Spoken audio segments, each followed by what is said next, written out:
প্রধান উপদেষ্টা অধ্যাপক মোহাম্মদ ইউনুস জাতিসংঘের খাদ্য ও কৃষি সংস্থা FAO আয়োজিত বার্ষিক ওয়ার্ল্ড ফুড ফোরামে যোগ দিতে ইতালির রোমের উদ্দেশ্যে ঢাকা ত্যাগ করেছেন। রোববার 12 অক্টোবর বেলা 11:30টায় হজরত শাহজালাল আন্তর্জাতিক বিমানবন্দর থেকে বিমান বাংলাদেশ এয়ারলাইন্সের একটি ফ্লাইটে তিনি রওনা দেন। বিষয়টি নিশ্চিত করেছেন প্রধান উপদেষ্টার উপপ্রেস সচিব আবুল কালাম আজাদ মজুমদার।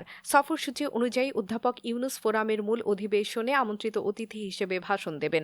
পাশাপাশি তিনি ইতালির প্রধানমন্ত্রী জর্জিয়া মেলোনি এবং বিভিন্ন আন্তর্জাতিক সংস্থার প্রধানদের সঙ্গে বৈঠক করবেন। এসব বৈঠকে খাদ্য নিরাপত্তা, দারিদ্র্য নিরসন ও টেকসই উন্নয়ন সহ সমসাময়িক বৈশ্বিক ইস্যু নিয়ে আলোচনা হবে। ওয়ার্ল্ড ফুড ফোরাম মূলত জাতিসংঘের খাদ্য ও কৃষি সংস্থা FAO আয়োজিত একটি আন্তর্জাতিক প্ল্যাটফর্ম, যেখানে বিশ্বের নীতি নির্ধারক, গবেষক ও উদ্যোক্তারা একত্রিত হয়ে খাদ্য ব্যবস্থার ভবিষ্যৎ নিয়ে মতবিনিময় করেন। এবারের আয়োজন 10 থেকে 17 অক্টোবর পর্যন্ত চলবে রোমে FAOর সদর দপ্তরে। অধ্যাপক ইউনুসের দেশে ফেরার কথা রয়েছে আগামী 15 অক্টোবর।